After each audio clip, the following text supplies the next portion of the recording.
esta é a minha máquina de costura. Está comigo há 30 anos, mas qual 30 anos? Muito mais de 30 anos. Eu em tempos fui costureira, portanto eu iniciei a minha vida profissional na costura, não no balcão. E durante uns anos, vários ainda, uns 10 sim, fui costureira. Portanto aprendi a costurar o point, eu sabia mesmo costurar. Eu digo que sabia porque hoje em dia eu não estou muito desenvolta na matéria. Ou seja, eu sei costurar, eu continuo a saber fazer um vestido, um casaco, uma blusa, uma saia, umas calças, eu sei fazer tudo isso, só que muito mais lentamente e não tão perfeitamente. Portanto, não sou tão perfeita no trabalho e principalmente não tão despachada. Desde há 22 anos atrás eu nunca mais exerci a profissão de costureira. Fui para o balcão. Pronto, aconteceu assim, a minha vida, existem milhões de pessoas, de certo, que mudaram de profissão, eu sou uma delas. Se me perguntarem se eu gosto da mudança, eu na altura sou-me bem a mudança, era uma coisa totalmente diferente, lidava-se e lido com pessoas diferentemente. Tem coisas chatas, o balcão não é um mar de rosas, isto não é nenhuma profissão, é um mar de rosas, não vai ser o balcão que vai ser, principalmente por ser um sítio onde se colabora com pessoas. É um pouco difícil, realmente às vezes é difícil, mas eu também nem me quero debruçar sobre esse assunto. Eu quero realmente apresentar a minha máquina de costura, a minha Bernina. Isto aos 30 e tal anos que esta máquina tem, eu não fiz as contas e agora não estou para estar aqui a fazer as contas. Sei que tem mais de 30 anos porque eu tinha 16 anos, tenho 48, portanto claro que isto tem mais de 30 anos. Olha, tem 32. Acabei de chegar lá.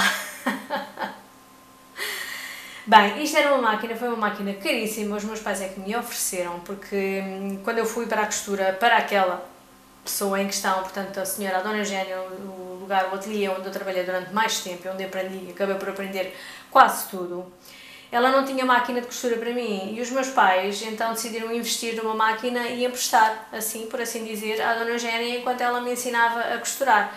Foi isso que aconteceu, a minha máquina permaneceu no ateliê da Dona Eugénia durante, sei lá, uns anos, não sei precisar agora quantos, mas foram uns anos. Ela faz pontos, o que para a altura era uma inovação do caneco, faz casas, também era uma inovação aliás, do caneco, prega botões, era uma inovação do caneco para a altura, portanto chuleia, isso já não era assim uma inovação, na altura já não era assim uma inovação tão inovadora, o chulear.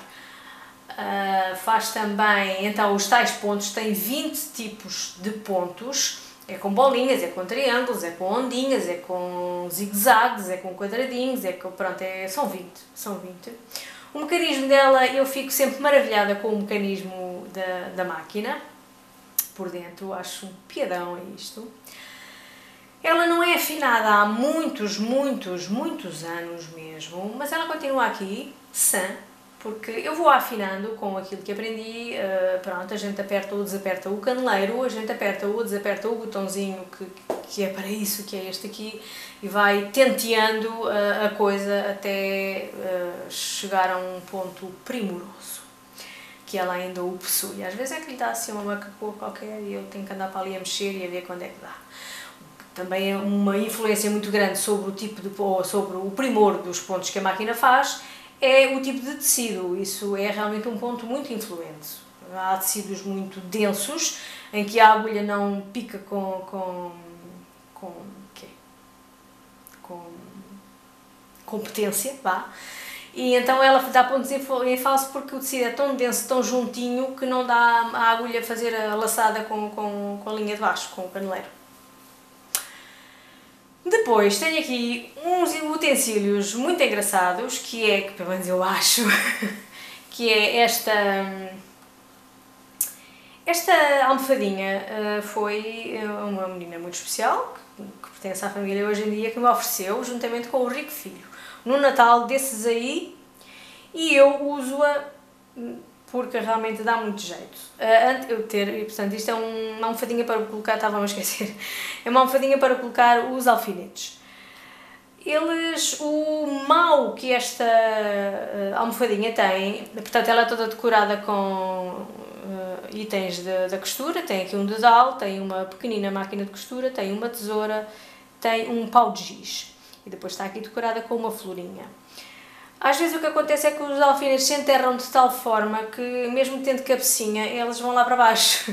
E às vezes eu pico-me, porque ando aqui à procura deles e faço assim, à procura dos alfinetes e pico-me. Pronto, este é o único contra que esta almofadinha tem. Antigamente eu usava, durante muitos anos, até eu me ter sido oferecida esta almofadinha, eu usava um par de meias de nylon, daqueles colãs de senhora, todo muito enroladinho, a fazer uma bolinha muito semelhante a esta, que depois coloquei num copinho de requeijão. Portanto, era um copinho em rede, portanto, esburacado, e eu com os colãs de senhora, tanto enrolei, que fiz uma bolinha e era esse a minha almofadinha dos alfinetes. Nessa almofadinha também acontecia o mesmo que acontecia com esta. Eu vi esta ideia não sei onde, eu tenho muita pena de não saberem onde é que eu vi esta ideia, mas foi algo, eu sei que foi uma ideia que eu copiei, não foi uma ideia da minha cabeça, fui eu que copiei de alguém e achei a ideia fantástica, é realmente funcional. Se alguém não tiver uma almofadinha destas, então, assim, bonitinha e oferecida e especial e capaz e não sei o quê, faça então uma almofadinha de alfinetes com uma meia de senhora, um colante de senhora daqueles colãs de vidro, faça uma bolinha, pronto, vai enrolando até ficar com o topo liso e depois meta dentro de um copo ou de um... Eu pus dentro de um copinho de requeijão, como já referi. Depois tenho aqui a minha tesoura. Esta minha tesoura é velha, que eu sei lá, esta minha tesoura é mais velha que a máquina. Foi a primeira tesoura que eu comprei para mim. Mentira, foi a segunda, porque a primeira eu não consegui encontrar. A primeira foi uma tesoura que minha mãe me comprou quando eu fui aprender a bordar, porque eu também fui aprender a bordar à máquina, aqueles bordados com bastidor, em que tem que se esticar muito o tecido e depois a máquina não tem a patinha, e então nós é que temos que mover o bastidor no sentido de fazer o bordado. Eu andei a aprender a fazer isso, ainda tenho ali algumas coisas que fui eu que fiz. Estou assim um bocadinho imperfeitas, porque eu tinha 13 anos, está bem? Bom, então, esta foi a minha primeira tesoura. Ela está já muito gasta, ela já perdeu para aí 1 centímetro de tanto ser amolada. Entretanto, desde que eu deixei a costura, claro que nem sei se foi amolada mais alguma vez, eu não lembro, penso que não. E ela agora já não é tão usada, claro, mas está muito velhinha, está tão velhinha. Depois tenho aqui uma tesoura grandona, que isto é a tesoura que eu uso para fazer os cortes, portanto, quando eu preparo alguma roupa que vou fazer para mim, tem que ser cortado, não é? Por meio de molde, a pessoa tem que arranjar uns moldes e depois cortar. Então esta tesoura serve para isso, porque com esta nunca mais eu me despachava. Nunca mais me despachava. Então convém ser assim uma tesoura destas. Esta é uma tesoura antes das tesouras de alfaiates. As tesouras de alfaiates são mais escuras e também maiores. Esta não é uma tesoura de alfaiate, é uma tesoura de corte. Simples. Esta é uma tesoura muito especial que eu adquiri aqui há uns anos porque faz um efeito de triângulo. Se eu quiser, por exemplo, cortar o fundo de uma bainha, se eu não quiser, numa saia, por exemplo, onde um tecido não se desfie, se eu não quiser fazer uma bainha, se for então um desses tais tecidos que dificilmente serão cozidos, eu aproveito para fazer uma orla assim aos zigue-zagues, como se vê aqui. Portanto, tem é que ser um tecido que não desfie. E então faz este efeito no fundo na bainha e fica muito giro. É sim, senhor. Depois tenho aqui uma fita métrica, simples. Não lhe acho muita graça. Esta fita métrica não está pensada nas costureiras, porque as costureiras têm fitas próprias, que são mais largas, portanto mais cómodas de usar, e depois acontece que se de um lado está o 0, do outro lado está o 1,5 m. Não é o caso desta. Esta tem de um lado 0, do outro lado 0 e deste lado aqui na outra extremidade tem 1,50 e 1,50. Portanto ela deve estar a ser, como é que eu ia dizer isto, bilateral. Olha, fica bilateral. A ideia é a costureira colocar, com as costureiras, não é? Toda a gente sabe que a costureira anda sempre com a fita ao pescoço. E então a ideia é a costureira agarrar numa ponta qualquer, está a costurar, não é? Precisa de agarrar na ponta, tanto faz ser nesta como nesta, ela tem o zero ali à mão. É essa a ideia, a função principal da fita métrica própria para a costureira. Isto veio de uma loja um bocado diferente da costura, não tem muito a ver, e então é uma fita métrica de outro calibre, não de costureira. Mas como a minha é uma das particularidades também das fitas métricas das costureiras, é que os primeiros centímetros começam a ser apagados, de tanto serem usados, de tanto serem mexidos, tanto aqui os números, não é? A tinta dos números vai sumindo e depois temos que substituir a fita. Foi o que aconteceu com aquela minha. Às vezes também ocorre que a gente estar a cortar, às vezes acontece a gente estar a precisar da fita, cortar uma coisa com 1 centímetro e faz assim, agarra na fita e vai com a tesoura. E então dá ali uns pequeninos golpes. Isso também vai fazer com que a fita se danifique mais rapidamente, obviamente. Pronto, está apresentado o meu kit de costura. Tenho mais coisas, tenho por exemplo gizes, que eu até posso ir aqui buscar, porque não. Aqui há uns tempos ofereceram-me uns gizes muito coloridos,